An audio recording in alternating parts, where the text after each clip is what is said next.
Bună seara și pacea Domnului tuturor!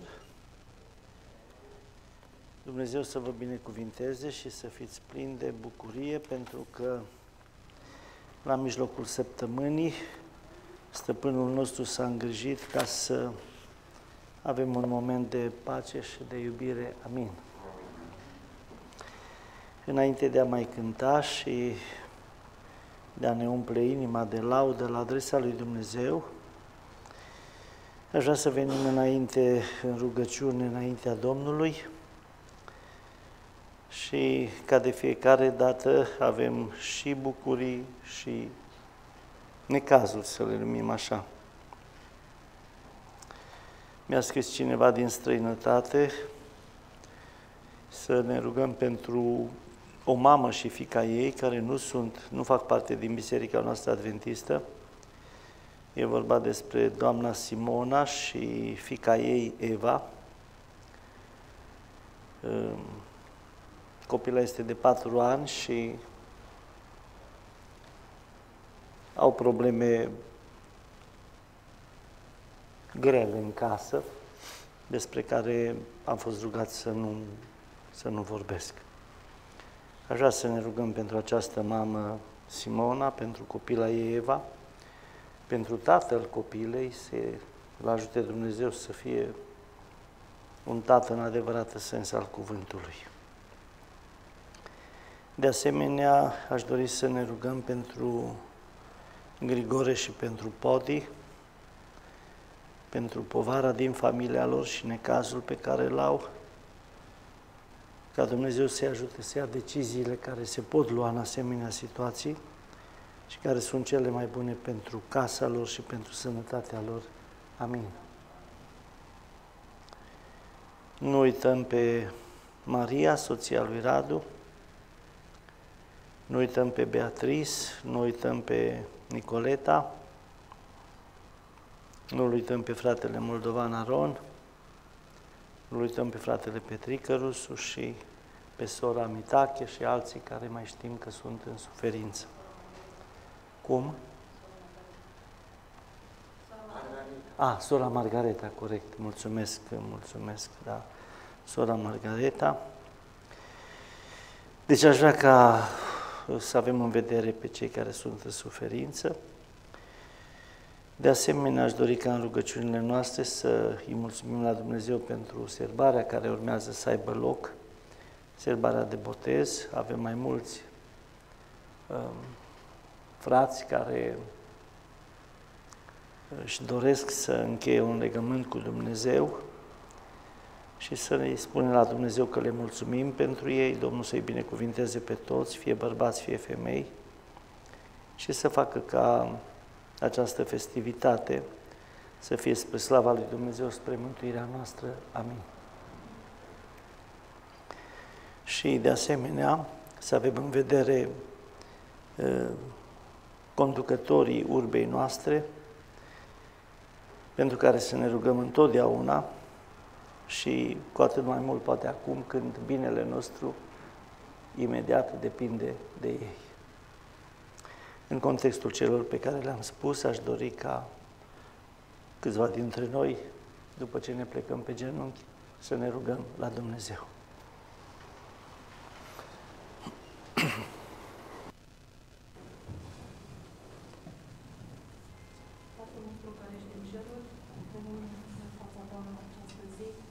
Să-ți mulțumim, Doamne, pentru toate binecuvântările care le-ai deversat asupra noastră. Îți mulțumim, Doamne, pentru că Tu ai făcut posibil venirea noastră aici, în căsuța noastră de rugăciune. Te rugăm, Doamne, în acest moment să privești cu milă și cu îndurare spre tatăl lui Ovi și al lui Alin. Amin. Amin. Te rugăm, Doamne, să-i alini suferințele, să iei Tu deciziile cele mai bune în dreptul lui. Iar celor din familie dă-le putere, răbdare și credință, Doamne, în Tine. Amin. Noi suntem convinși că Tu vei hotărâ ce este mai bine pentru noi, de aceea Îți mulțumim, Doamne, și te rugăm să ne ajut să acceptăm orice decizie vei lua în dreptul acestui frate Grigore. Amin. Amin. Îți mulțumim pentru tot ce faci pentru noi, pentru dragostea ta, te rog și pentru Sebastian, Vasile, pentru părinții lui. Amin. Te rog, Doamne, să-i dai răbdare, să dai încredere în tine și să îndepărtezi de la el descurajarea. Îți mulțumim că ne asculți. În numele Domnului Iisus te-a rugat. Amin. Amin.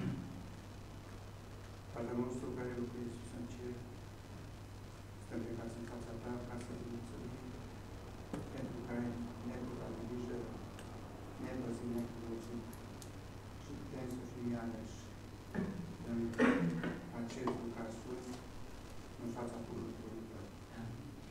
Binecuvântează-ne tu cu prezența ta, binecuvântează-ne tu cu Duhul tău cel sfânt și bun, binecuvântează tu pe fiecare în parte care suntem în acest loc, binecuvântează și pe cei care ne ascultă, care sunt pe internet, binecuvântează pe cei bolnavi, binecuvântează pe familia care a amintit-o fratele pastor, pe sora și pe fetița ei și pe bărbatul, binecuvântează pe familia, binecuvântează pe sora Margareta, binecuvântează pe fratele meu, pe Grigore, pe Doamne sănătate, pe putere, pe credință, să poată să treacă peste această boală care ne asupra. Binecuvântează pe fratele Petrică, binecuvântează pe fratele Aron, și binecuvântează și pe ceilalți care au fost amintiți, ai milă de ei și iură de tu, și fă după cum vrei tu, nu după voia noastră. Binecuvântează tu pe cei care s-au hotărât să facă legământ cu tine și dă-le, Doamne, credință, de a se prinde de brațul tău și el să fie serios în ceea ce vreau să facă și ajută-ne, Doamne, ca împreună cu ei și cu toți ceilalți noștri să putem să ne pregătim pentru revenirea ta. Ajută, Doamne, ca Dumnezeu pe Doamne Cerului, să fim gata, să voim să ne cu tine în împărăția ta. Rămâi cu noi în veci. Amin. Amin. Tatăl nostru Ceresc, îți mulțumim pentru această ocazie a închinării, îți mulțumim că ne-ai dat ocazia aceasta să putem ajunge în acest loc, să putem înălța rugăciuni la tine, cereri pe tine. Te rugăm să le asculți și în dreptul fiecăruia să faci după Sfântul Voie. Amin. Ne rugăm, Doamne, pentru sora Simona, fetița ei și soțul ei. Amin. Binecuvintează familia aceasta și fă ca Duhul Tău cel Sfânt să lucreze la fiecare în parte. Amin. Mă rog, Doamne, pentru Grigore, pentru Pavi, în cazul lor alină-le durerile și aici mâna Ta să se facă simțită și numai voia Ta să se împlinească. Ne rugăm și pentru ceilalți, pentru fratele Mocovan, pentru cei care au fost amintiți. Ne rugăm pentru conducătorii acestui oraș. Binecuvintează și pe ei, ca atunci și când vom fi în necazuri, să primim probabil ajutor și din partea lor. În meritele Domnului nostru Iisus te rugăm. Amin. Tată bun care locuiești în ceruri, îți mulțumim pentru seara aceasta de liniște și de binecuvântare pe care o avem la biserică și îți mulțumim că te-am găsit aici și că întotdeauna ești cu noi. Primește rugăciunile noastre și tihna Ta să umple trupurile noastre, în așa fel, Doamne, încât să fim și să rămânem ai Tăi. Împreună cu noi te rugăm să binecuvânți pe cei care sunt în suferință.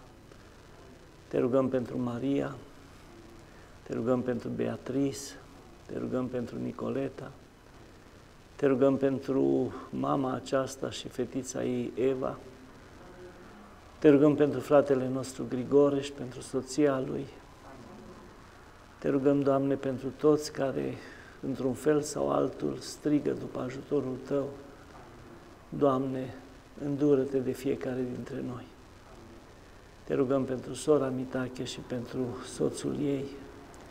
Revarsă, Doamne, mângâiere și putere câtă știi Tu că mai vrei să dai, dar fă în așa fel încât fiecare dintre ei să-și aducă aminte cu drag de Tine. De asemenea, Te rugăm, Doamne, să binecuvânți pe cei care conduc orașul nostru. Îți mulțumim că i-ai pus acolo ca să ne protejeze. Când se întâmplă altfel, Doamne, să Te îngrijești de ei și să lucrezi la inima lor, în așa fel încât copiii Tăi să fie protejați și prin ei de către Tine. Nu uita, Doamne, că avem un vis, visul Tău pentru Tine, să facem o casă pentru numele Tău. Doamne, îngrijește-Te în fiecare zi de ceea ce trebuie făcut. Binecuvintează oamenii care participă la făurirea acestui locaș, pe cei care dau aprobări în sensul acesta. Și dacă vrei să ne treci prin încercări, ajută-ne să rămânem statornici în Tine. Avem nevoie de bani în scopul acesta, Doamne. Binecuvintează inimile oamenilor care au dat până acum și binecuvintează levisteria casei, în așa fel încât să se bucure că au dat pentru casa Ta. Binecuvintează oameni care stau și se gândesc în ce fel pot să ajute lucrarea aceasta a Ta și fă, Doamne, ca în inima și în mintea lor să existe lumină și claritate cu privire la acest lucru, în așa fel încât lucrarea aceasta, care este mult mai mare decât putem noi să o facem, să fie dusă cu drag la capăt. Îți mulțumim că ne asculți, să nu uiți de cei dragi care vor încheia un legământ cu Tine, cercetează inimile lor și sufletele lor și rămâi, Doamne, în viața lor pentru totdeauna. Rămâi cu noi prin Iisus Hristos, Domnul, Te rugăm. Amin.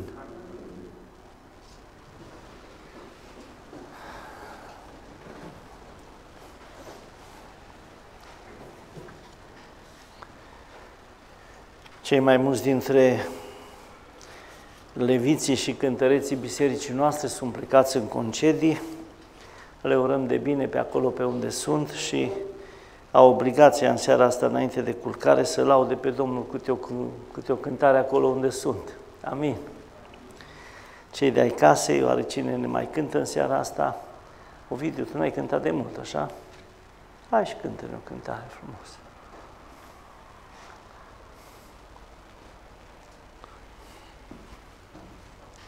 Ioana, ne citești ceva sau mama ta ne citește ceva?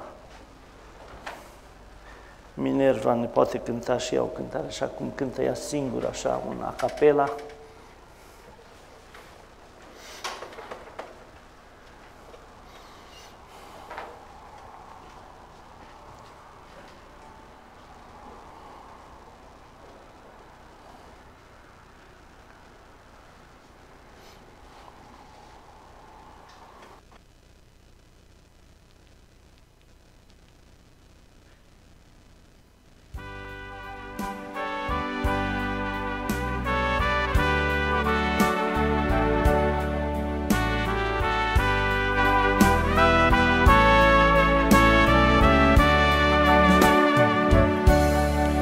Așa de dor, Iisuse, după Tine, mi-așa de dor să simt prezența Ta,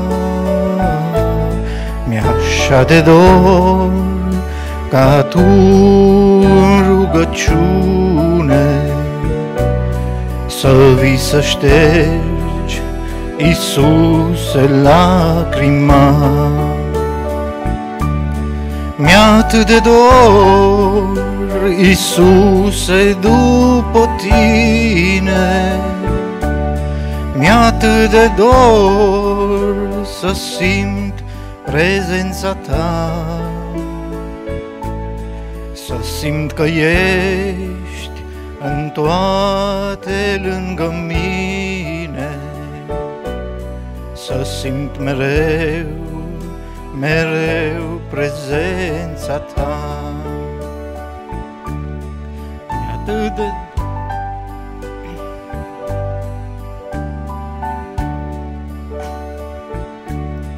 Mi-atât de dor să simt prezența ta, să simt că ești în toate lângă mine, să simt mereu, mereu prezența ta. Mi-e așa de dor ca tu în nopți târzii, mi-e așa de dor, Iisuse, să revii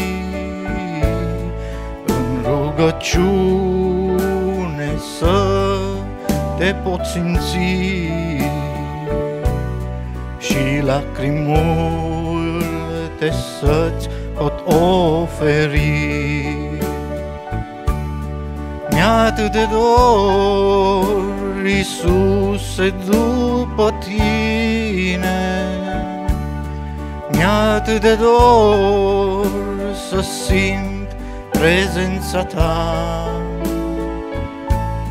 să simt că ești în toate lângă mine, să simt mereu, mereu prezența ta.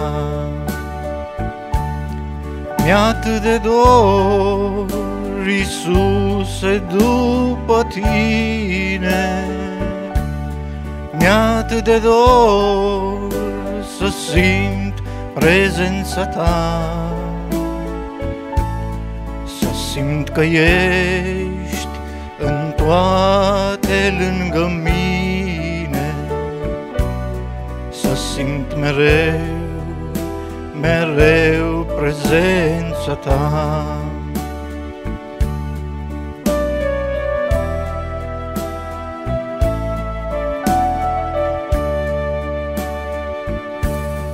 Mi-e așa de dor ca să te văd pe noi, mi-e așa de dor să văd cum vei veni, mi-e așa de dor din beznă și noroi să vii să iei, Iisus, aleșii tăi. Mi-atât de dor, Iisuse, după tine, mi-atât de dor să simt prezența ta, să simt că ești în toate lângă mine, să simt mereu, mereu prezența ta. Mi-atât de dor, Iisuse, după tine, mi-atât de dor să simt prezența ta, să simt că ești în toate lângă mine, să simt mereu, mereu prezența ta, să simt mereu, mereu prezența ta.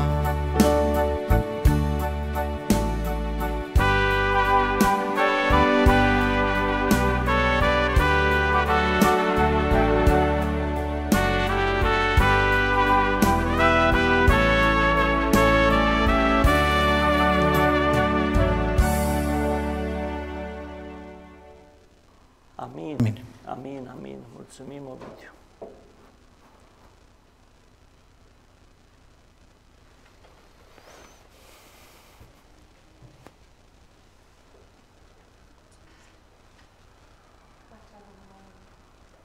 Către mai marele cântăreților Psalma lui David, Psalmul 40. Îmi pusese nădejdea în Domnul și El s-a plecat spre mine, mi-a ascultat strigătele. M-a scos din groapa pieririi, din fundul mocirlei, mi-a pus picioarele pe stâncă și mi-a întărit pașii. Mi-a pus în gură o cântare nouă, o laudă pentru Dumnezeul nostru. Mulți au văzut lucrul acesta, s-au temut și s-au încrezut în Domnul. Ferice de omul care își pune încrederea în Domnul și care nu se îndreaptă spre cei trufași și mincinoși. Doamne Dumnezeule, multe sunt minunile și planurile Tale pentru mine. Nimeni nu se poate asemăna cu Tine. Aș vrea să le vestesc și să le trâmbițez, dar numărul lor este prea mare ca să le povestesc. Amin. Mulțumim, mulțumim, Aurelia. Haide, Minerva, să vedem ce ne cânti.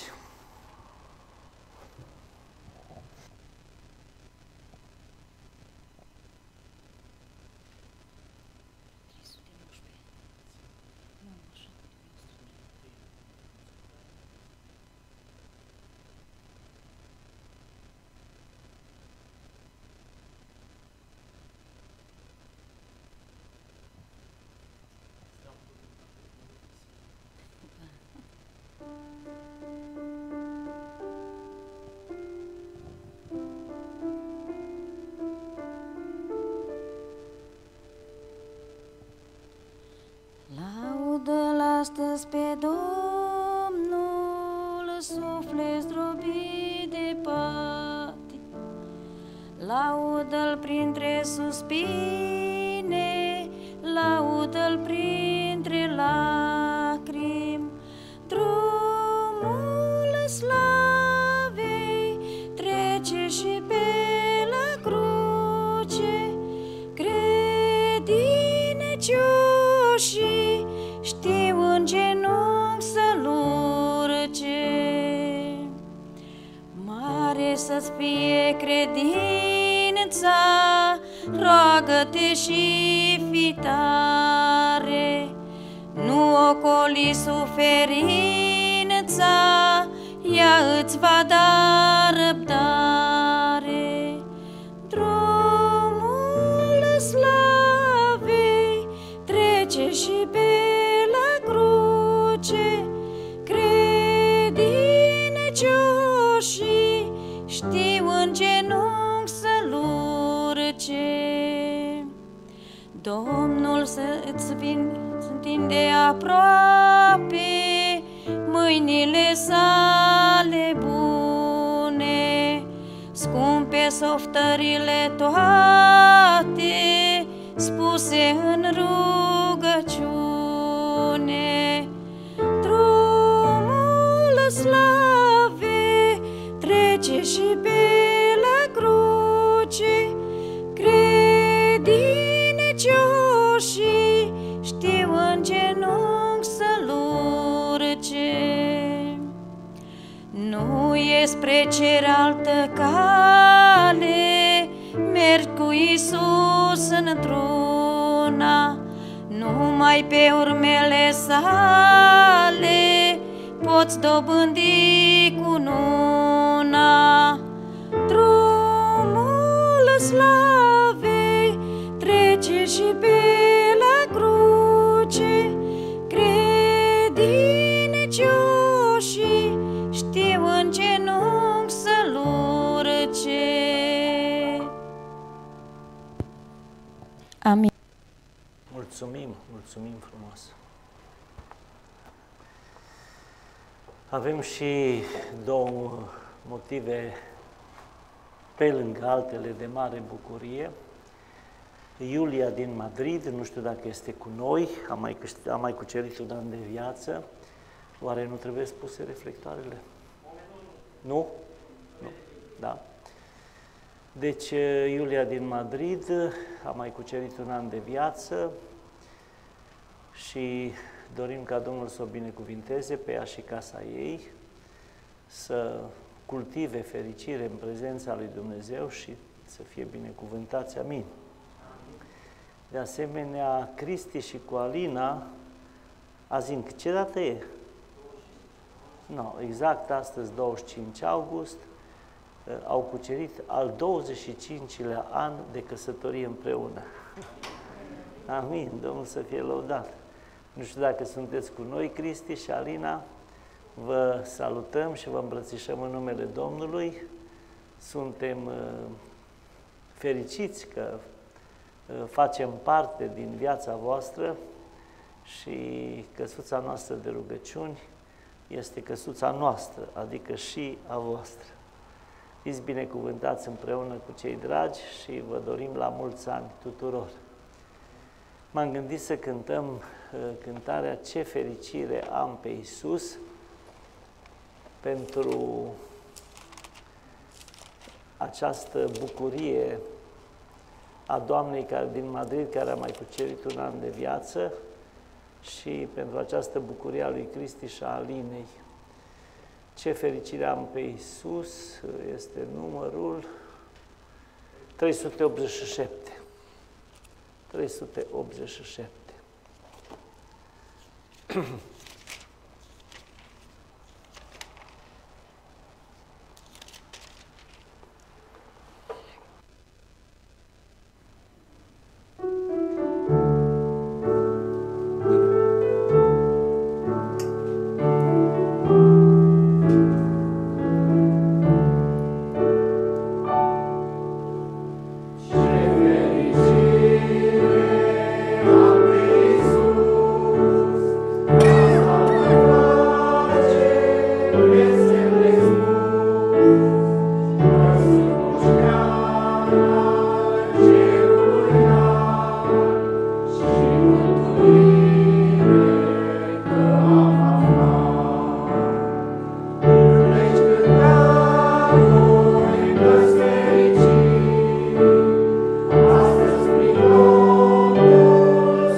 Amin, amin, amin.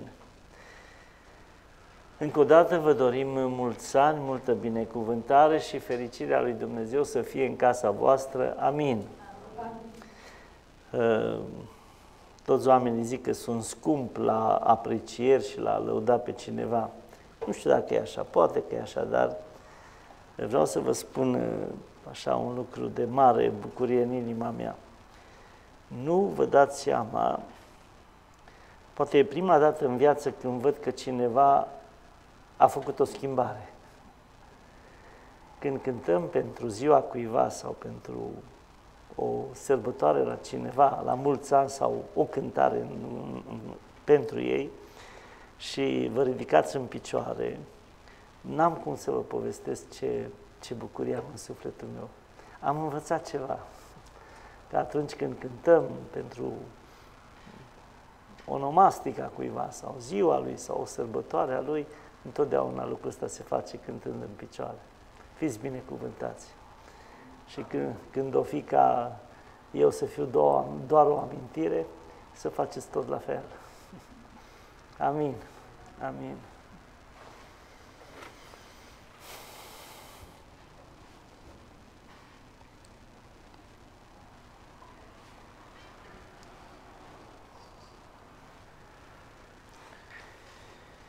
Încă o dată, pacea Domnului tuturor și fericirea lui Dumnezeu să fie peste căsuța Lui de rugăciuni și peste viețile noastre. Amin.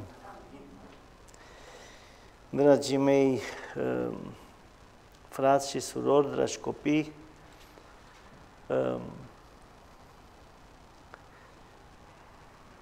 citim cumva pasaje din Biblie pe care noi, ca biserică, le-am socotit ca cele mai specifice nouă. Și lucrul acesta a fost declarat de către prorocul Ellen White. Și din pasajele Scripturii care ne sunt cumva specifice nouă și au devenit extrem de importante ca să fie propovăduite, face parte și acest pasaj triplu, care îl cunoaștem sub numele de întrăita solie îngerească sau solia dată prin cei trei îngeri.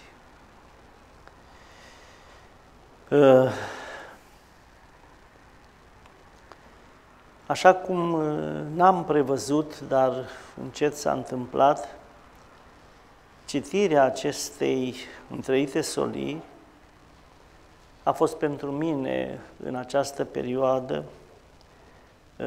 un lucru de mare redescoperire a Cuvântului lui Dumnezeu și de mare redescoperire a sensului propovăduitor al existenței mele ca păstor și ca misionar.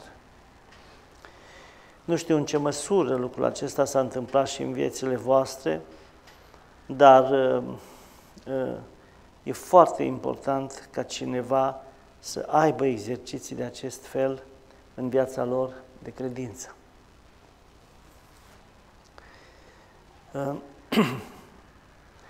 Sigur că soluțiile pentru ca lucrurile acestea să meargă la cât mai mulți oameni sunt tot mai multe. Dar în raport invers proporțional, cu cât sunt soluții mai multe pentru ca propovăduirea cuvântului să meargă la oameni, cu atât oamenii la care ajung sunt mai puțini. Pe vremea când nu exista ziar, pe vremea când nu exista telefon, pe vremea când nu exista televizor, pe vremea când nu exista radio,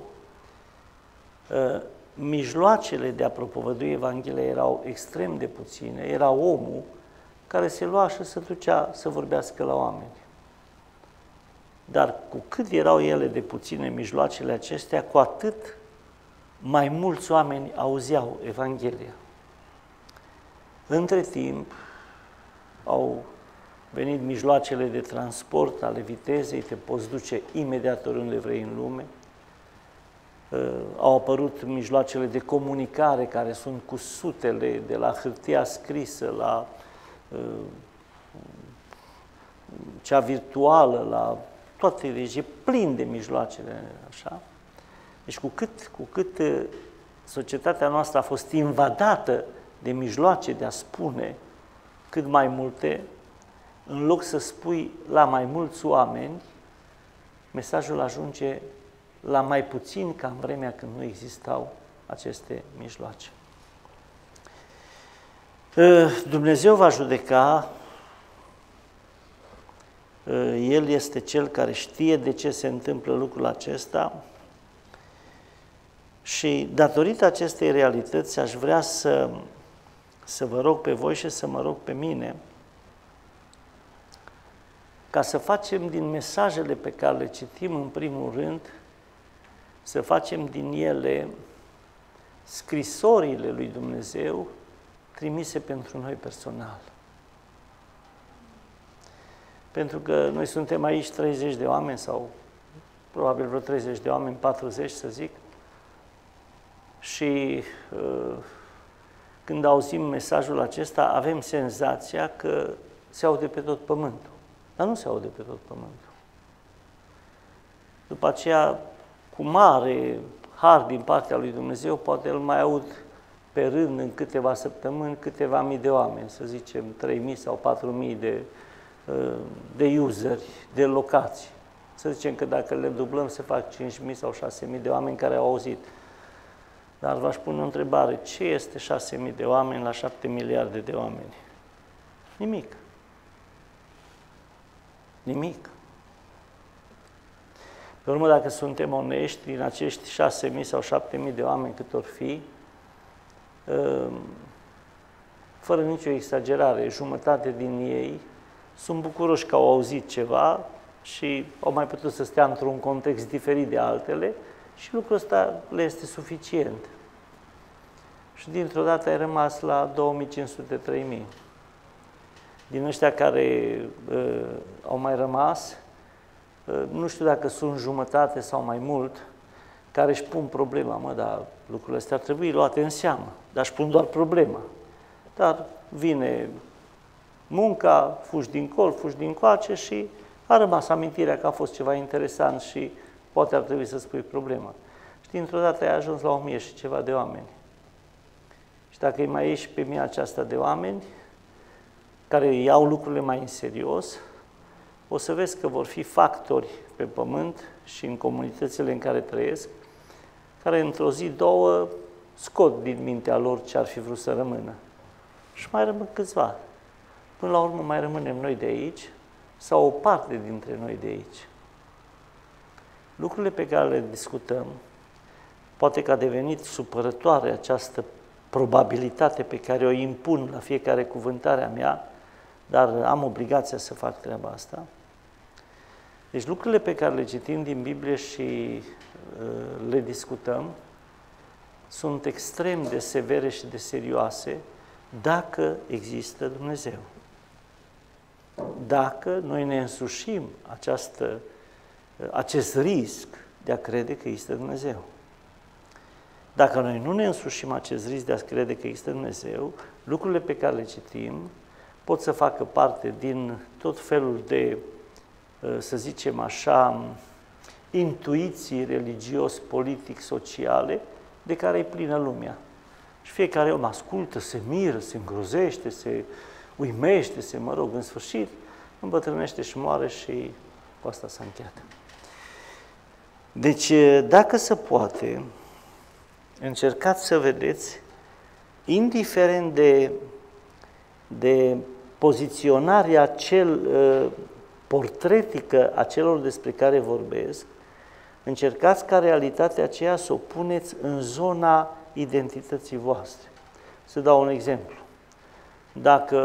Dacă în discursul pe care mi l-a dat Duhul Domnului evoc oameni politici din lumea aceasta, da?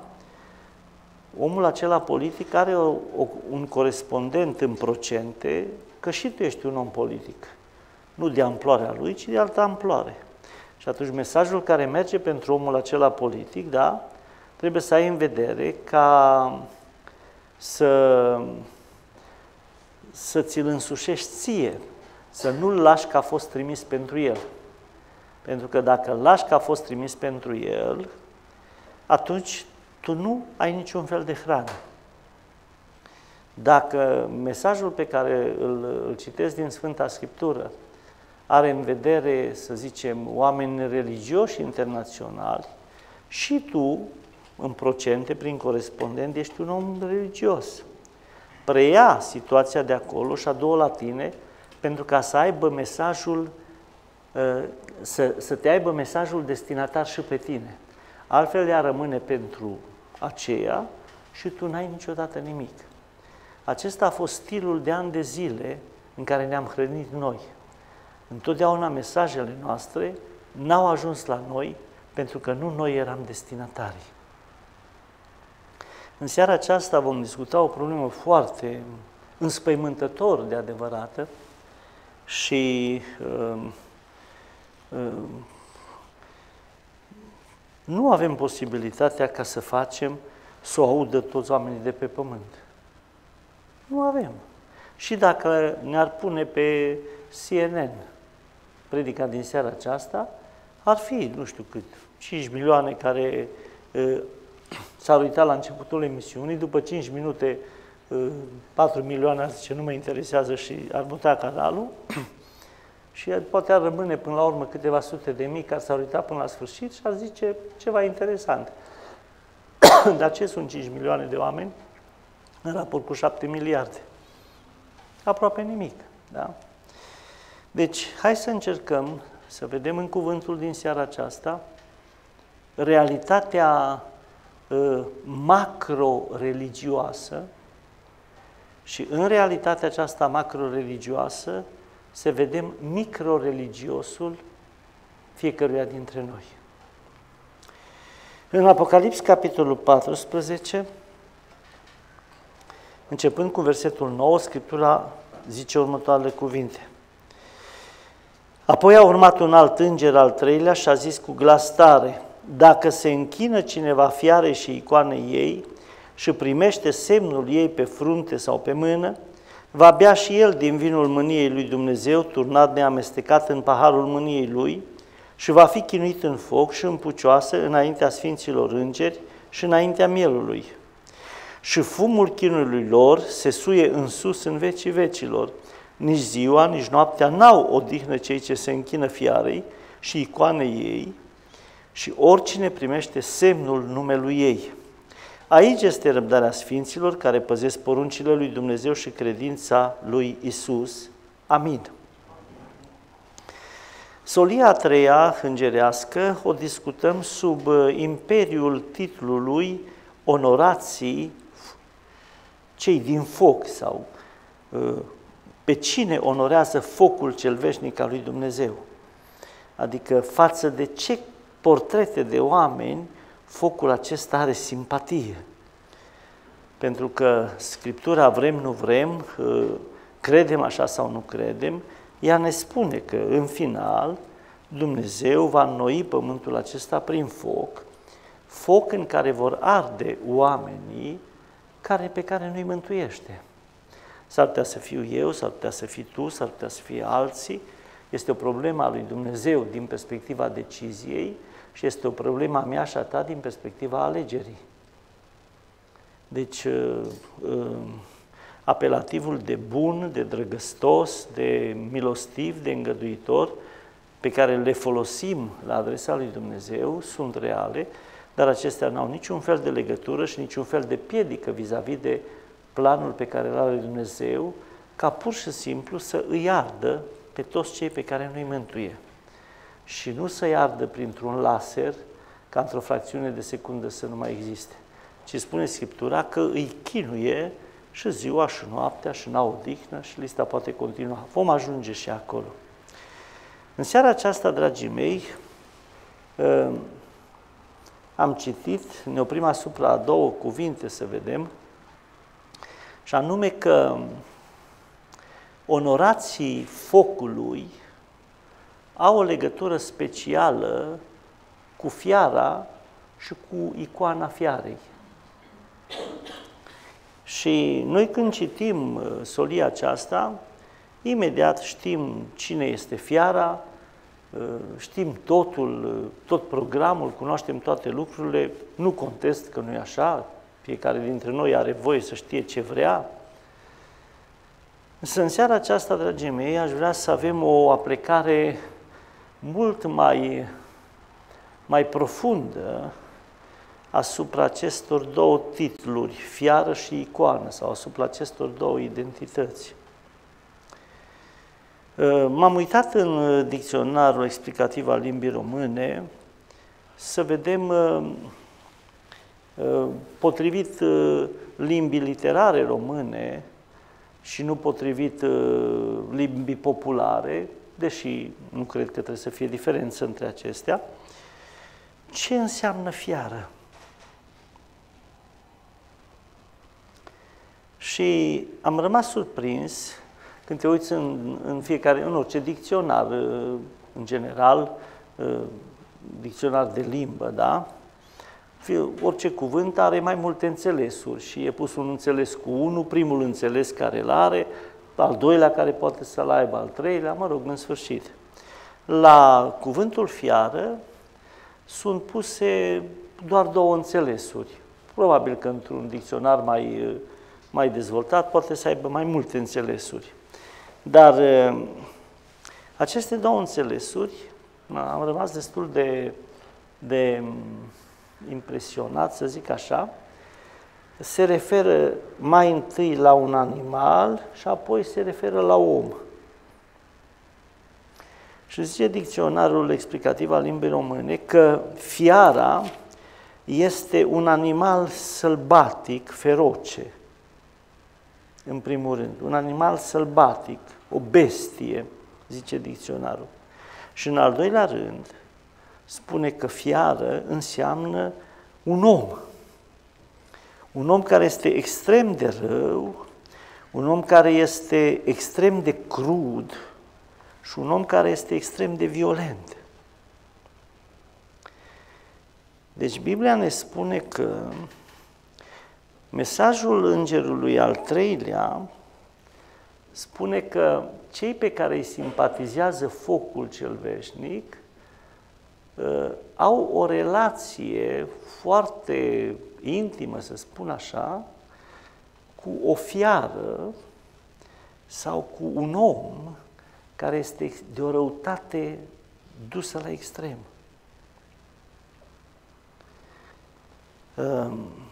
Este foarte important detaliul acesta, pentru că dacă te gândești la un suveran de la Vatican, punctual, să zicem Papa Ioan Paul al II-lea, care a murit, mă rog, câțiva ani în urmă,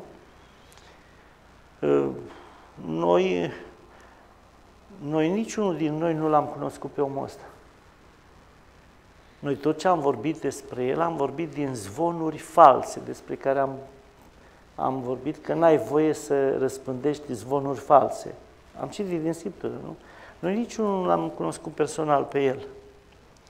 Dacă vorbim cu câțiva oameni care l-au cunoscut personal, care au stat cu el la masă, care au jucat o tablă cu el sau, mă rog, în sfârșit, oamenii aceia au să vorbească despre suveranul pontif ca despre un om ieșit din calea afară de bun.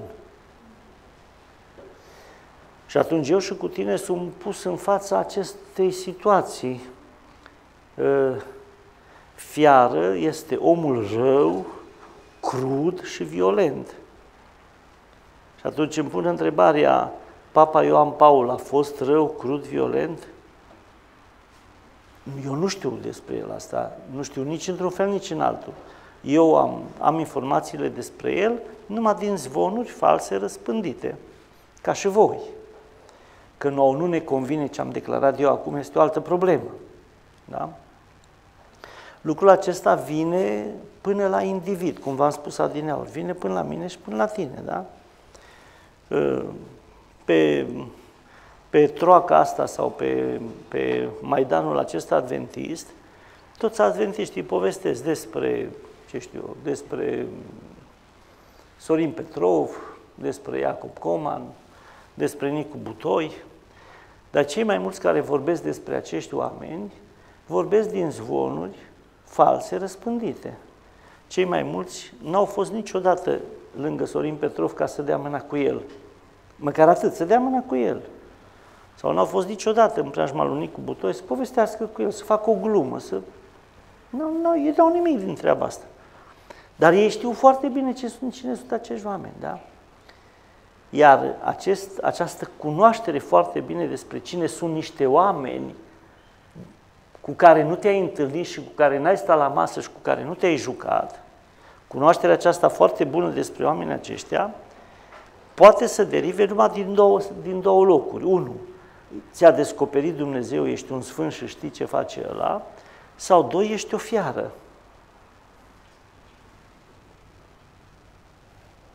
E foarte important lucrul ăsta.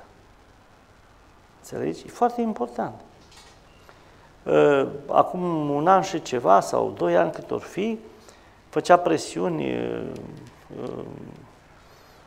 președintele Gabriel Ban asupra mea ca să iau măsuri disciplinare împotrivă la o fată care s-a botezat la mine la Herghelia și care face parte din nu știu ce mișcare, mă rog, și eu să mă duc să iau măsuri împotriva ei. Și eu am vorbit cu fata respectivă, i-am trimis în scris că nu venea la noi, i-am trimis în scris să-mi spună ce face, în sfârșit. Ea a zis că este credincioasă mărturiei pe care a făcut-o la botez și pe bagia cugetului ei, eu am crezut ceea ce mi-a zis ea. Am raportat lucrul acesta la președintele Gabriel Ban și a zis, nu e adevărat. Uite, acum a făcut nuntă și a făcut nuntă fără pastori de ai noștri. Zic, eu am întrebat-o și ea mi-a zis că n-a făcut nuntă. A fost ceva, dar nu e nuntă, pentru că nunta vrea să o facă nu știu în ce țară, unde e mirele ei. Și atunci am trimite o poză Gabriel Ban, pe care o trimis ăștia care răspândesc poze false, că doar nu a fost el acolo să facă o poză, da?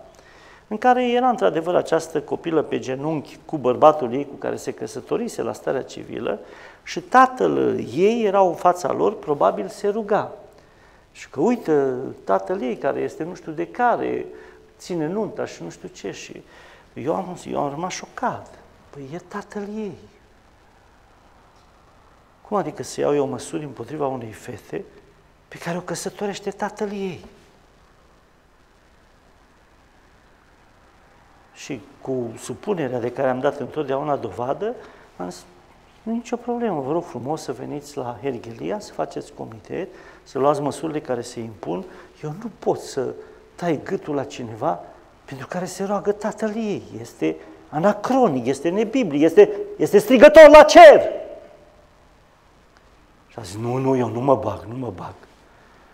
Dar s-a băgat, nu la nuntă, ci la mine. Adică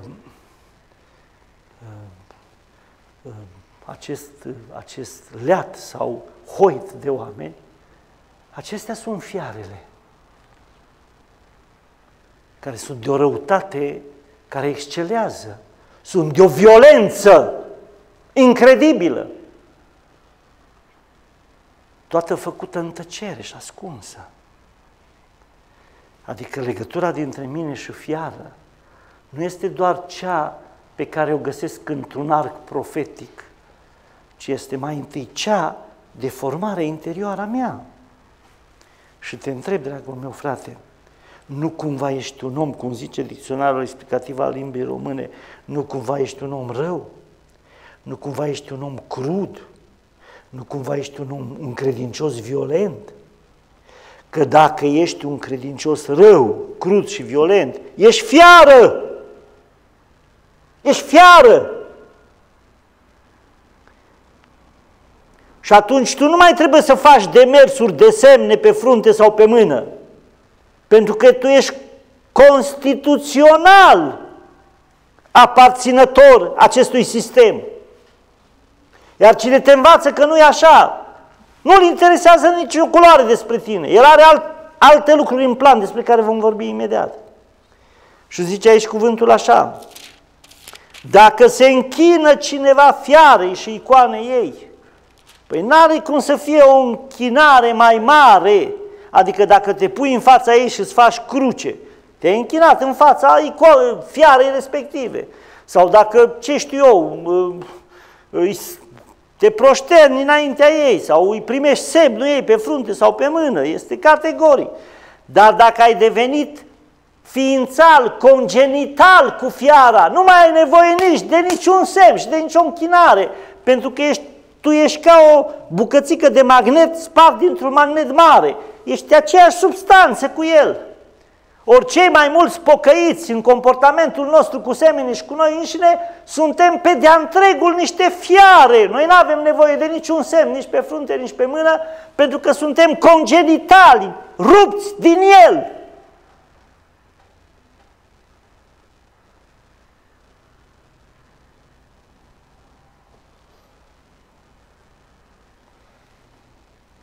Și zice Dumnezeu, ieși afară de acolo. Dacă vrei să te mântui, ieși afară din mijlocul lor.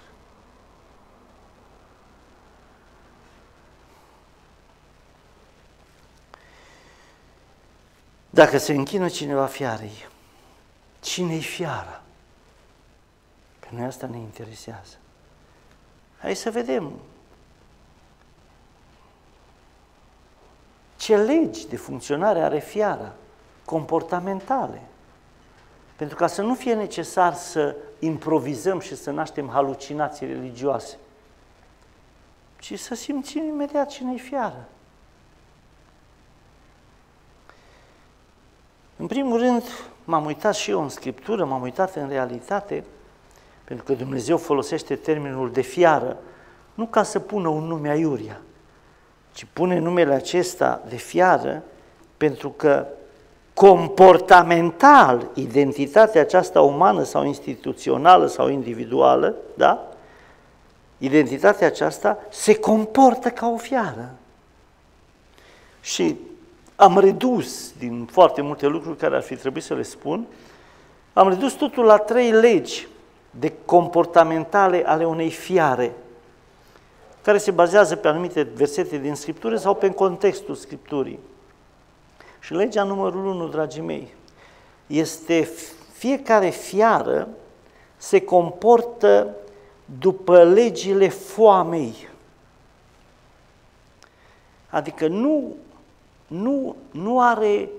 nu determină judecăți, nu determină milă, nu determină compasiune, nu determină dreptate, nu determină nedreptate.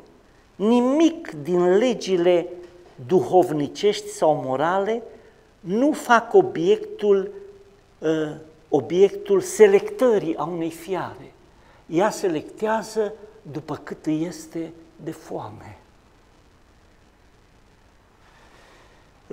Dacă vă duceți acasă și puneți pe YouTube să vedeți clipuri din astea cu animale, sau cei care obișnuiți să vă uitați la Discovery și la din astea care cred că sunt cele mai, nu știu cum să le zic, demonice canale de televiziune care există, în opinia mea.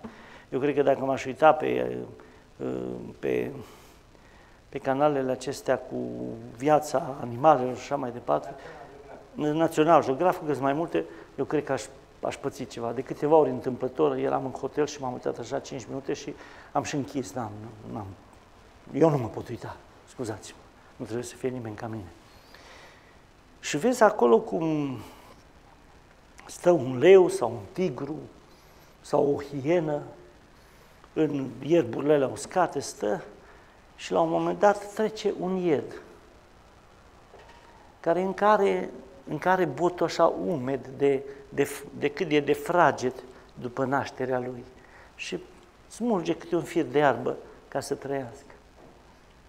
Și îl vezi dita mai leu când se ridică și începe și fuge după el. Și la fuge, ce să fugă? Și l-ajunge leu, așa sare pe el, îl răstoarnă și apoi îl pune așa lângă el și îl linge, parcă îl mângâie cu laba,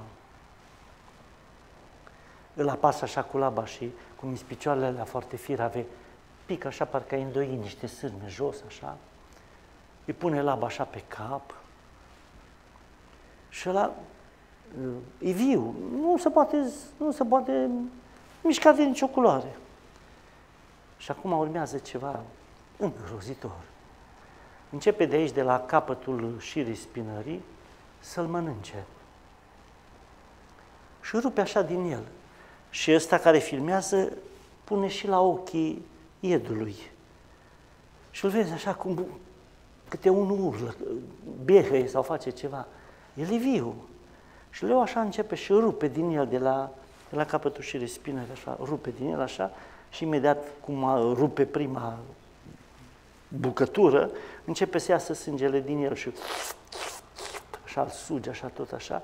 Și el e viu și mâncă din el așa, până când scurgerea de sânge și toate chestia asta, care e de durată, și apoi săracul ied moare, nici nu mai știe dacă îl mănâncă de tot sau nu mănâncă.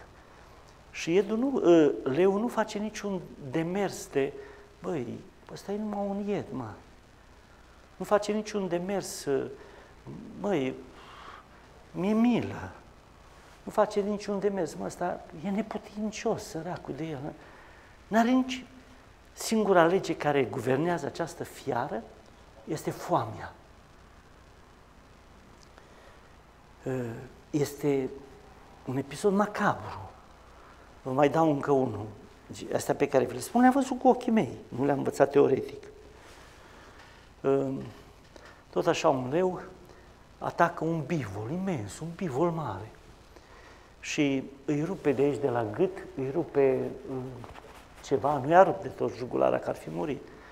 Și bivolul cât e de mare, cade în genunchi, se lasă așa în genunchi și nu mai poate. Și e viu așa și respiră așa și pe aici îi curge sânge la bivol, îi curge sânge. Și respiră așa și horcă așa. Și leul nu-l rupe de tot la gât ca să moară.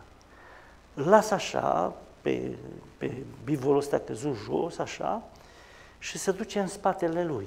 Și bivolul nu mai are putere nici să se ridice, deja este epuizat în efortul care l-a depus să se apere și sângele cum i-a curs, nu mai are putere să se ridice, stă așa treaz și respiră așa, îl vezi cum respiră. Și leul se duce aici de la cap, de la spinare de sus așa și începe și rupe din el, fălci așa, rupe hălci de carne și de oase din el și mănâncă. Și el stă așa, și după ce rupe 2-3 bucăți așa din el, din șirea spinării, vine leul în fața lui, așa se uită la el, îl linge, îi mai pune limba și dinții pe aici, pe la jugulară, dar nu-i face nimic. Și apoi se duce iară de unde a început și îl mănâncă. Nu se gândește că, mă, îl doare. Nu se gândește, mă, băi, e și ăsta ființă ca mine. Nu se gândește, bă, are și ăsta casă sau are o bivoliță care, sau ce minune o fie aia, care are niște pui. Nu, are o singură lege. Foamea! Foamea! Ei, dragii mei, acum o să vă spun ceva ce nu se puteți duce. Acesta este portretul de fiară a păstorilor. Și am să vă citesc. În Sfânta Evanghelie după Marcu, la capitolul 7,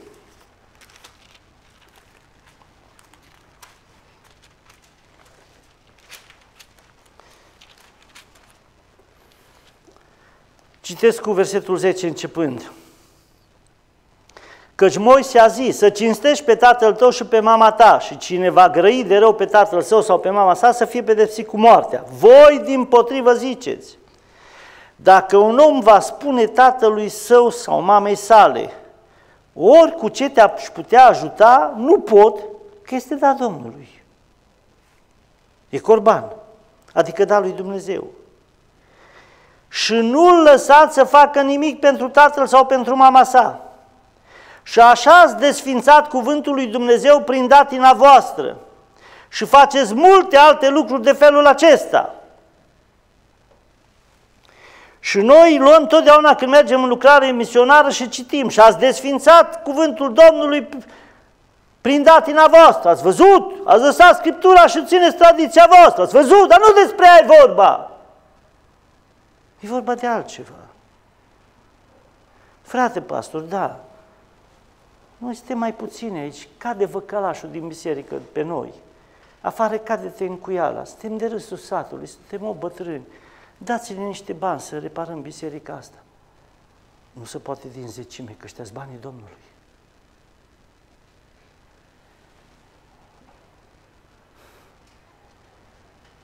Cum adică?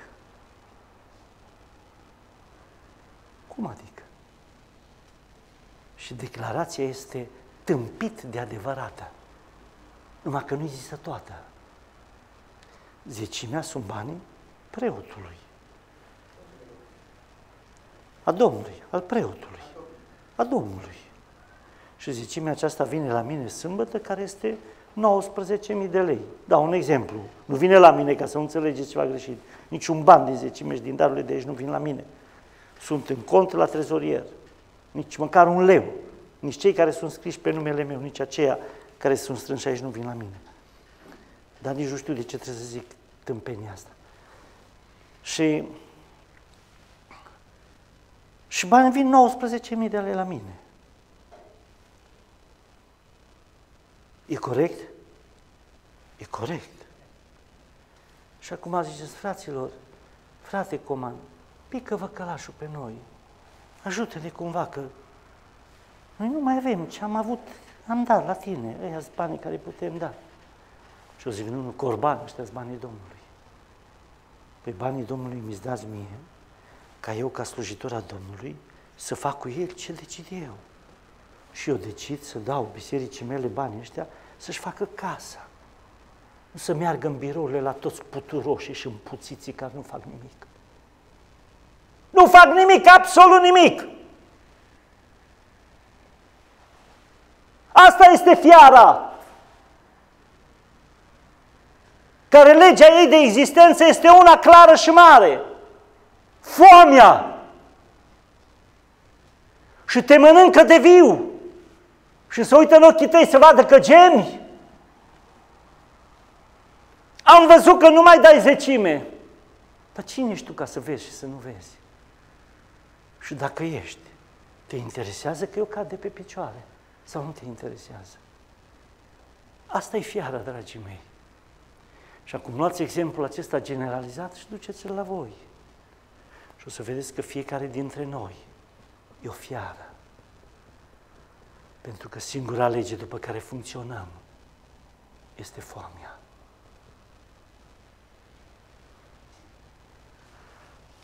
Și zice aici îngerul,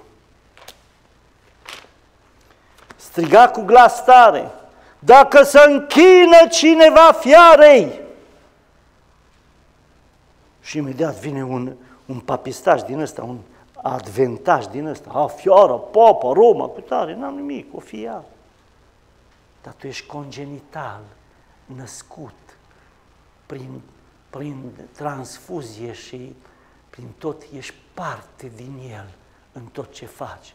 Fie că ești păstor, fie că ești ierarh, fie că ești laic. Ești fiară.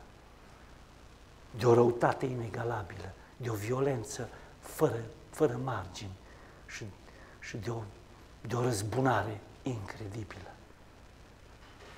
Vreți să rămâneți așa? N-am niciun fel de problemă. Nici nu cred că trebuie să vă schimbați. Fiecare dintre noi poate să facă ce vrea. Da. Dacă se închină cineva fiarei, deci asta este fiara. Portretul comportamental de ființă sau de sistem care trăiește pe legea foamei. Nu contează, omor, ucid, violez, orice, numai să fie borhacul plin în ceea ce gândim noi.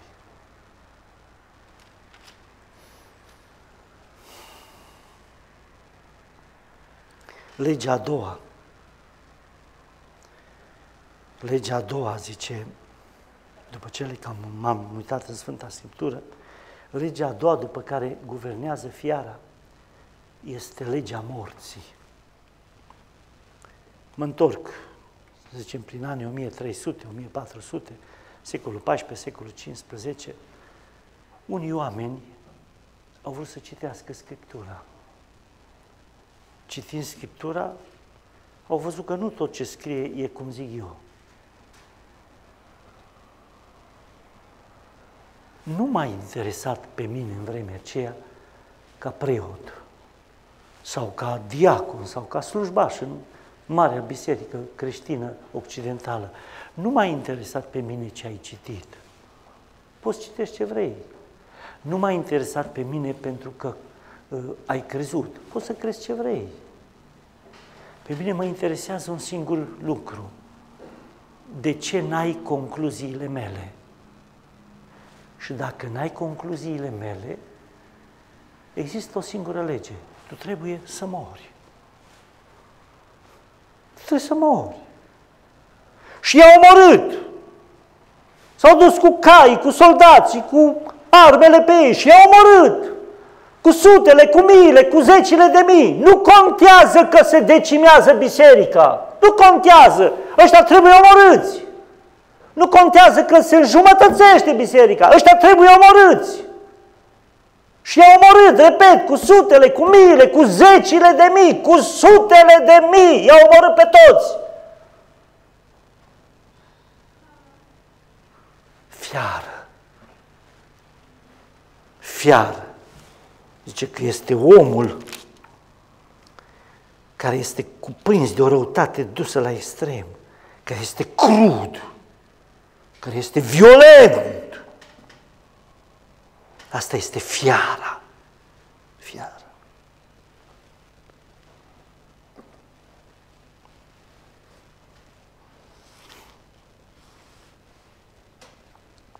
Îmbrăcați la costum, ca neamărin miliardar cu diplomatul negru, cu capul ușor într-o parte. Vedeți că ce vă spun acum nu sunt halucinații. Așa. Ce vă spun acum sunt lucruri punctuale notate în arhivele statului. Cu diplomatul cu capul un pic într-o parte, ajungea aici acum merge unde e poliția nu rutieră, cealaltă, în spatele ei este sediul securității, fostul sediu al securității de pe vremea Ceaușescu. Așa, da. Cred că mergeai pe acolo, deci așa de bine. Și era vopsit așa, o culoare gri, verzui, așa, numai când vedeai clădirea te înfiorai. Și mergea cu diplomatul la costum frumos, cu capul ușor într-o parte. Este strada mai principală și după o stradă secundară în care intri acolo. Și când ajungea acolo, se uita în sus, că ideal așa, se uita în jos, în stânga, în dreapta, să vadă, Doamne ferește, să treacă vreun pocăit pe acolo să-l vadă. Ăsta era pastor din Biserica Adventistă de ziua 7-a. Făcea colțul 90 de grade, când ajungea în fața instituției, se uita iar înapoi să vadă dacă nu e nimeni să-l vadă și apoi intra înăuntru. Intra înăuntru.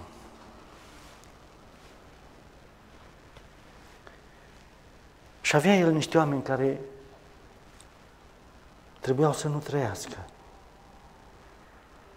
Un frate era de la biserică de la el, care tot comenta la lecțiune și nu-i plăcea cum comenta și zice, bă, ăsta nu trebuie să trăiască, dar trebuie să moară.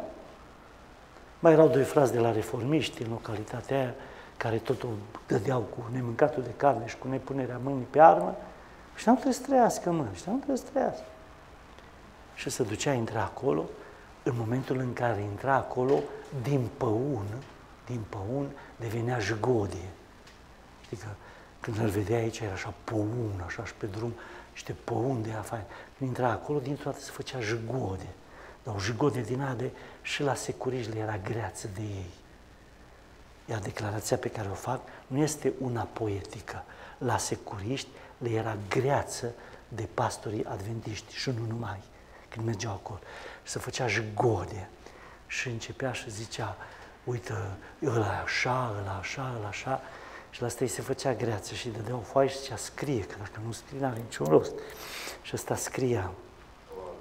Și după ce scria, semna și din momentul acesta venea securistul, nu-i glumă, venea la omul ăsta acasă, cine era, cu foaia și zicea, dragul meu, eu n-am nimic cu tine și știu că nu faci nimic. Asta este agentul Crișan. Asta e agentul Crișan. Poză din arhivele statului. Agentul Crișan fiind președinte de Uniune. Și venea cu foaia asta la ăsta și zicea, eu știu că ești nevinovat. Tu n-ai nimic cu asta. Dar te-o reclama cineva. Și eu, dacă reclamația asta e cu număr de înregistrare în dosare, și vine ăștia de la București peste mine și se uită în dosare, și mă, la asta ce ai făcut? Păi știi că, bă, cum mă, ăsta e reclamat? Și ce, eu trebuie să te omor pe tine pentru că ești reclamat. N-am cum, că tu pas un verificat, de ce n-am luat măsuri împotriva ta? Dar eu știu că ești nevinovat! Ăștia-s fiare, dragii mei! Ăștia suntem fiare! Că o fi și papa, Dumnezeu să-l odihnească unde o fi acolo în pământul lui sau unde o fi. Ăștia-s fiarele!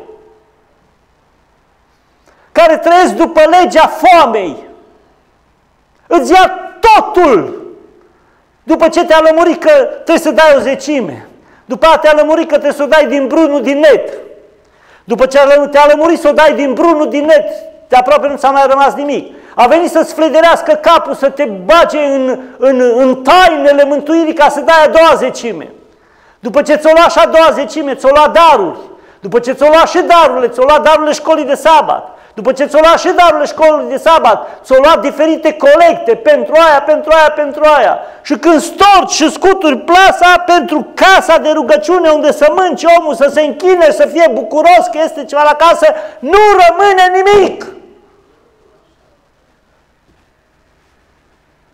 Și dacă ai tupeul să te duci să ceri, te pune să te rogi, să începi să plângi și să te simți vinovat că ți-ai permis să ceri un ban pentru casa de rugăciune.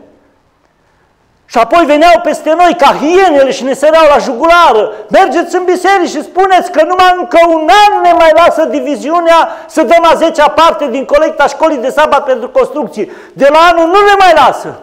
Vă strângeți bani de unde vreți sau dacă nu, dracu să vă ia. Că n-am voie să zic dracu, iertați-mă. Asta e fiara. La ea ne închinăm noi. Și împreună cu ea ne închinăm la fiara mare. Asta e tot.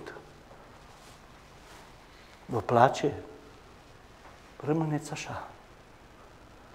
Asta e legea după care funcționează. Legea foamei și legea morții. Nu te mănânc, că n-am nevoie să te mănânc, dar trebuie să te știu mort. V-am spus, eram la spitalul din Colentina, era o zi de vară și care n-ați trăit în București, nu știți, la orice instituție din asta publică, când intri în curte, este câte o haită de 15-20 de câini. Puricoși acolo cum sunt, toată lumea le aruncă de mâncare. Zici că ești... Nu știu unde ai ajuns, pentru că protecția animalului este protecția animalului. N-ai omul drepturi ca un câine din ăla. Mă rog, profesorii înfiau câinii de pe stradă să nu-i prindă, hingherii. Doamne, când au auzit că vrea să-i castreze, fai de capul meu, cum să-i castrezi? Pe bărbați poți să-i castrezi, să-i faci femei, dar pe câini, dacă ai făcut asta, te-o prins ăștia la protecția animalului, ai pus-o, nu mai ai șanse să mai scape și tu nu am terminat. Așa. Și intru acolo în curte, nu știu de ce, nu mai știu ce făceam eu acolo. Și când bătea soarele și era o haită așa de vreo câini, cel puțin, care dormeau acolo pe scări, pe jos și așa mai departe. Și eu stăteam și așteptam. Și o dată văd că toți câinii tresar, dar dintr-o dată așa, ca și cum i-ai băgat în priză. Și se sesizez că a apărut o pisică care fugea. Și toți 8 câini s-au luat după pisica aia. Era o statuie acolo în fața clădirii și pisica a încercat să urce pe statuie. A fiind din piatră și foarte fină, a urcat vreo 1,5 metri și ghearele nu puteau să intre în piatră și a alunecat. Și a sărit toți 8 sau câți câini au fost acolo, mulți pe ea, și au prins-o. Deci este o scenă care mi-a marcat viața. Deci de un picior un câine, de un picior altul, de un picior altul, de un picior altul, de coadă, de cap, de flămânzări așa, și o întindeau așa ca pe un cauciuc, toți așa, până în momentul în care au simțit că nu mai este suflet în pisică. Când au simțit că nu mai este suflet în pisică, au lăsat-o jos și au plecat. Au omorât-o numai de setea lor de a omorâ. Nici foame nu le era să o mănânce. Ăștia sunt păstorii. Dar dacă cineva îmi spune că nu este așa, să vină să se uite în ochii mei. În haite ca fiarele, te prind și au un singur dicton. Omul ăla să nu trăiască, nu ne trebuie să-l mâncăm, nu avem nevoie, dar să nu trăiască, să moară. Ăsta este standardul fiarei. Asta striga îngerul. Dacă se închină cineva fiarei. Păi nu știu dacă se închină cineva ei sau nu se închină, știu altceva. Că noi suntem congenitali cu fiara în legile după care trăim. Asta e marea problemă. Și în fine, cine e fiara? Ăla-i fiara, ăla-i icoană. Nu, stai un pic. Și dacă e așa că ajungem și la icoană, numai că nu mai am timp, așa să vedem dacă n-am. Da.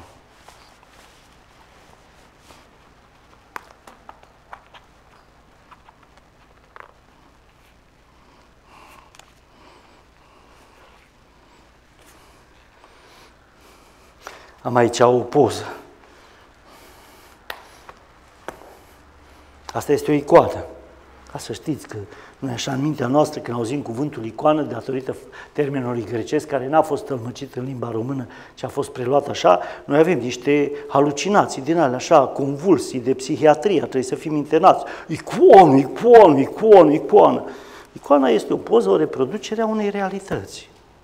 Adică eu când îmi fac o poză, poza aceea este icoana mea. Deci eu nu știu dacă știți treaba asta sau dacă vă interesează sau, de fapt, nici nu contează. Și numai că poza, măcar că când te uiți la chipul meu mă recunoști pe mine, e o poză. N-are nea viață, n-are mișcare, n-are gândire, n-are nimic, așa. Când zice aici icoana fiarei, păi icoana fiarei este ceva ce îi seamănă. Păi dacă fiara este Biserica Romano-Catolică, cine îi seamănă ei? Musulmanii? Nu. Budiștii? Nu. Cine îi seamănă ei? Toate bisericile creștine mici. De astea ca noi. Păi noi, Biserica Adventistă de ziua 7, printre alte biserici, suntem o icoană a fiarei.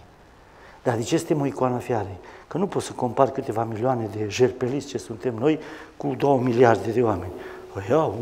Când se ridică ăia, oamenii se uită și respectă la noi niște păduchioși care ieșim de pe aici, de acolo, tripăduși din ăștia ce ieșim din gurile de canal ca șobolani când plouă și credem că cine știe cine e pe pământ. Nu suntem nimeni pe pământ, mă dragi. Noi suntem o icoană a fiarei care la un nivel mărunt facem lucruri mai groaznice decât face fiara. Mai groaznice decât face fiara. Păi îți dai seama, fiara asta, faraonul, să te duci tu în biserici să cauți pe oamenii care vin, nu aici la închinare, mă, oriunde s-ar duce. În iad, la diavolul să se ducă. Să te duci să sări pe el, să-i chem, să-i șantajezi, să le spui că își pierd mântuirea. Păi băi, scuză-mă, papa ăla din vremea Închiziției a fost copil mic pe lângă ăștia, mă, dragul meu.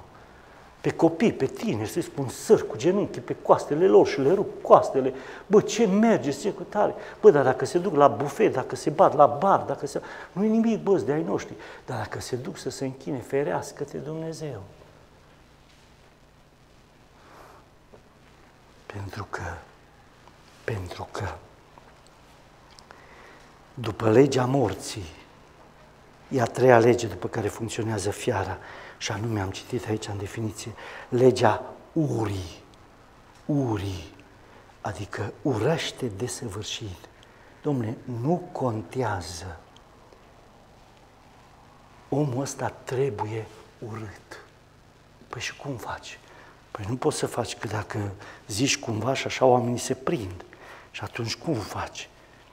Cum ziceam în Exodul acolo, răspândești zvonuri mincinoase.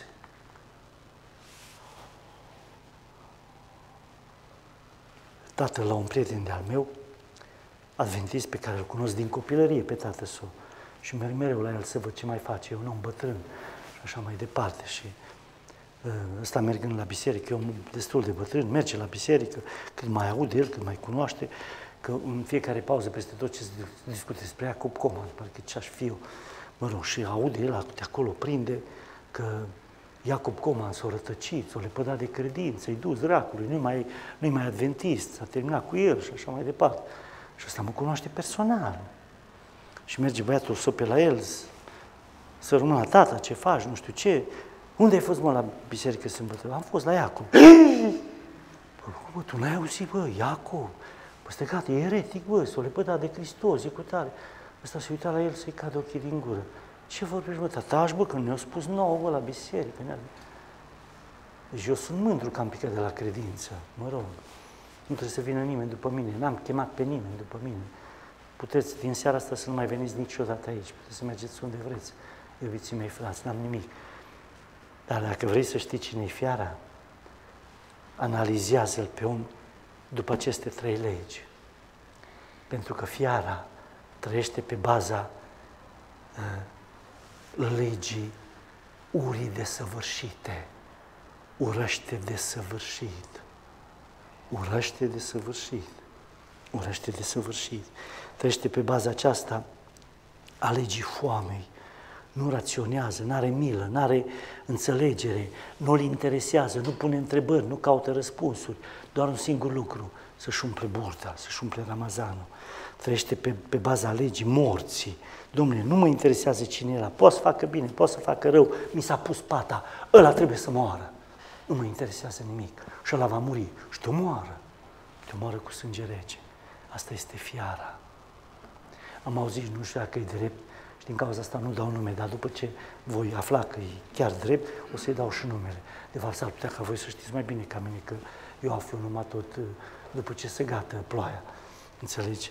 Am auzit acum că unul din ierari își căsătorește copilul cu o fată care o mai avut 3 bărbați. Băiatul lui este al 4-lea. N-am nimic. Se poate întâmpla lucrul acesta în viața oricui. Nici o problemă. Numai că aceasta care a avut 3 bărbați și acum se mărit a 4-a oară, o îmbracă mireasă și o socotește fecioară. Și îi binecuvintează la altar de parcă s-ar căsători Fecioara Maria cu Îngerul Gabriel. Așa e cu unul la altar, înțelegi? Totul a iertat, totul e desăvârșit, totul este în al 9-lea cer. Nici cu asta până la urma urmei n-am nimic. Dar dacă ești fiară, ești fiară. Așa că, dragii mei, în încheierea acestei serii de cuvânt, dacă pe vreo nu vă mai interesează vreodată trăita solie îngerească, dacă pe vreo nu vă mai interesează vreodată să știți cine și cum, dacă vreunul dintre voi mai vrea să știe vreodată ce înseamnă 666, să se ducă acasă și să se uite în oglindă. Și o să afle ce înseamnă 666, o să afle ce înseamnă fiară și nu o să mai aibă timp să se uite la Vatican sau în istorie. Numai ca să poți să faci așa ceva, ai nevoie de un dram de înțelepciune. Iar toată lumea aceasta de pe pământ are un dicton față de pocăiți. Pocăiți proști. Și eu nu cred că lumea aceasta nu vede.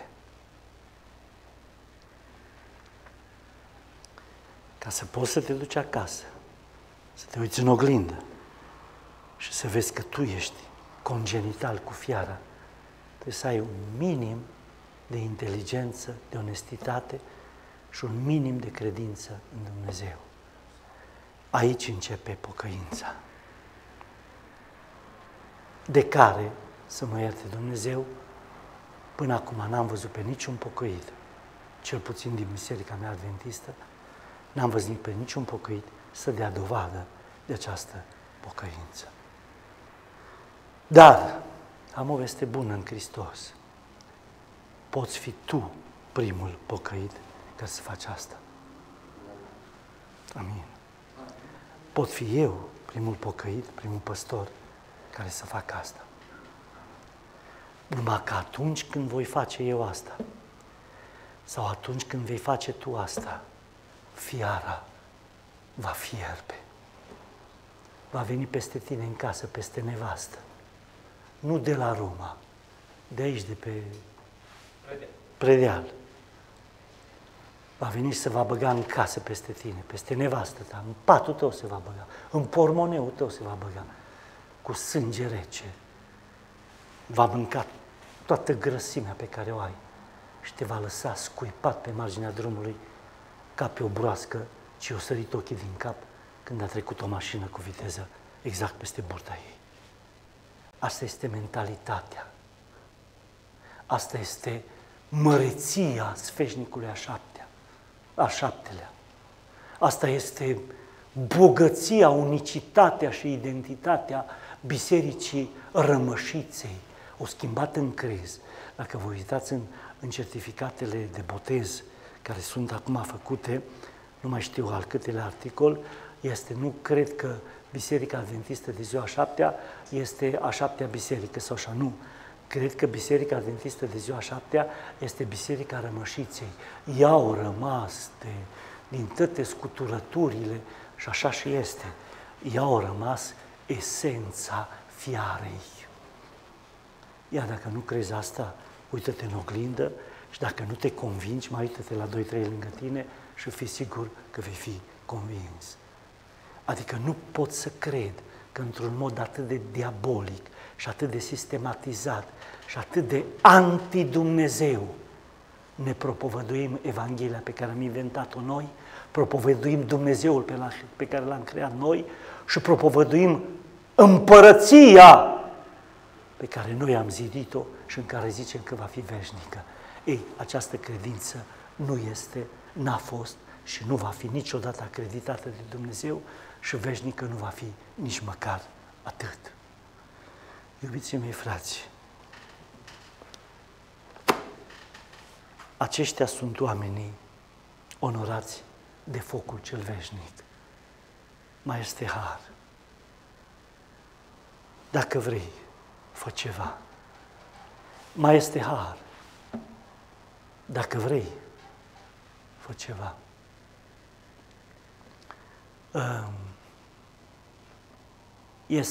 Mulți cunoașteți, mă rog, contează, o familie de oameni dragi, ea este adventistă și soțul ei nu este adventist. Soțul ei este colonel în rezervă din efectivul armatelor NATO, român. Și omul acesta, de dragul nevestei și cred că și simpatizează cu Sfânta Scriptură, mereu a venit în zona aceasta unde are 2 dintre fetele lui și când venea la biserică unde predic eu. Nu știu dacă întotdeauna, dar de multe ori venea unde predic eu. Sigur că, fiind și eu o vreme din viața mea în haină militară, am un mare respect pentru această categorie de oameni. Și întotdeauna am îmbrățișat cu mare respect, ne salutam militarește și în același timp biblic. Și de mai multe ori mi-a spus, zice, domnule Coman, spuneți niște lucruri îngrozitori de adevărate, dar zice,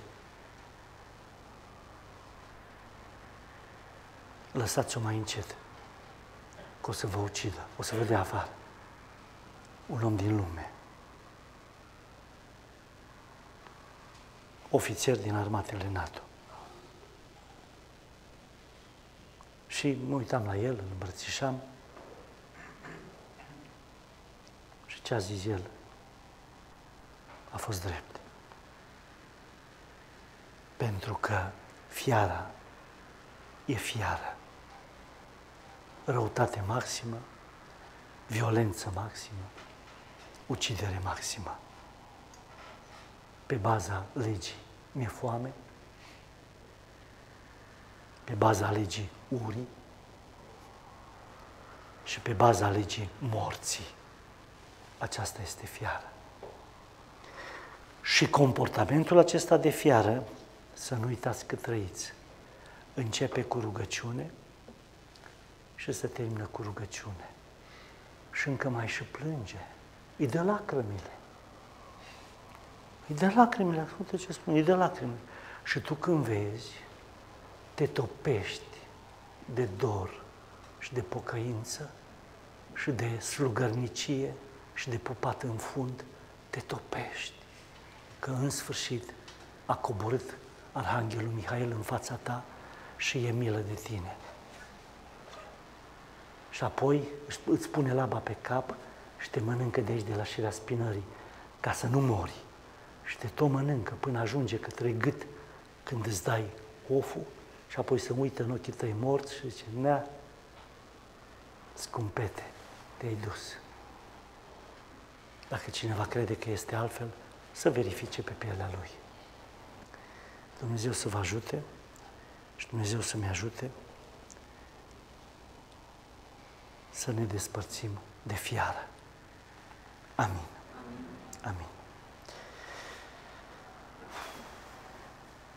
Sorine, caută o cântare, închide slujba și fă rugăciune pentru noi.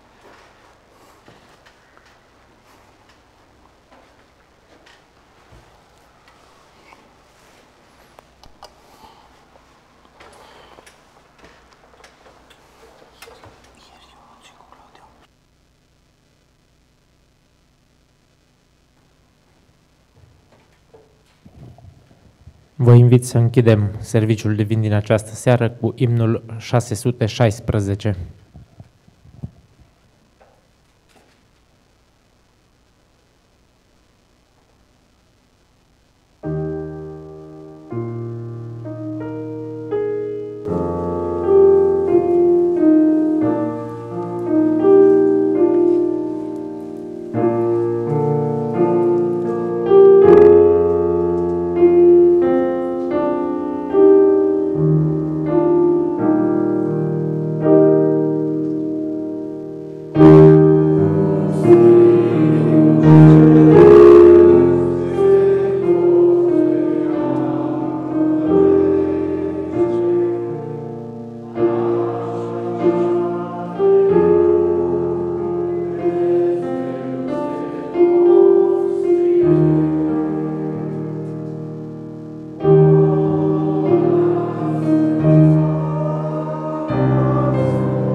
Doamne, îți mulțumim că ne-ai ajutat să ajungem în această seară în locașul Tău cel Sfânt.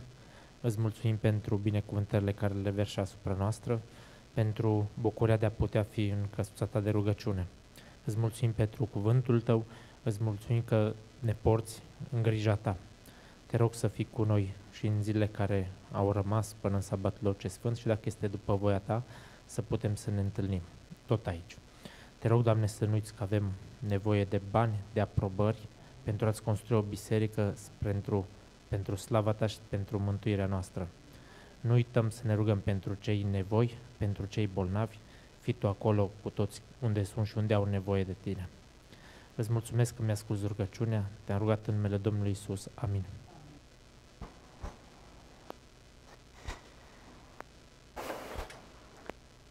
Dragii mei, ne despărțim. Am aflat că Claudia au făcut de la căsătorie. Și nu zic ce cântare să vă cânt. Și nu 600. Nu, și nu numai că nu zic, după ce plecam, dați seama că uite la ea le-o cânt. Sau nu. Așa. Așa. Aceea, Nelu ne-a adus din Anei, soția lui, pe link cu goș, și cu brânză. Eu n-am să stăpânesc când am trăit pe ușă și am simțit. Nu era cu soarele că am fost, dar America afară m-am pe link. Dacă voi mai prinde treaba voastră, dar eu mi-am luat ce mi-am. Mulțumim cu drag și Anei și cântăm cântarea din nou o dimineață de dragul faptului că Claudia ferit al 18 ani de a fi în... Eu cred că nu mai de la asta cât o merge, se oprește. Acum e egal. De la cap. Bine.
La Claudia, fiți binecuvântați și suntem onorați să temporan cu.